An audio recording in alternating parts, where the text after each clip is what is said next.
How to log into Reddit. Hi everybody. In this guide, I'll be showing you the procedure to log into Reddit. In order to log into Reddit, you need to have an account first of all. So first thing, you want to install Reddit from your respective app store. So head over to your app store. On the search bar, type in Reddit and install Reddit onto your device. After installing Reddit, what next you want to do is click on the open button, and after which you simply want to go ahead and click on use email or username. Now if you've used Google or continue with Google, then you could do that as well. Simply type in your information, that is your username or your information, the email address, and then the password associated with that.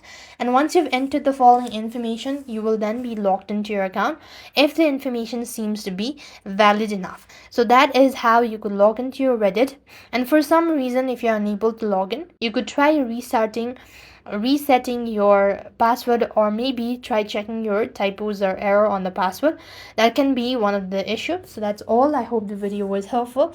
Make sure to like, share and subscribe. Thank you for watching. See you in the next video.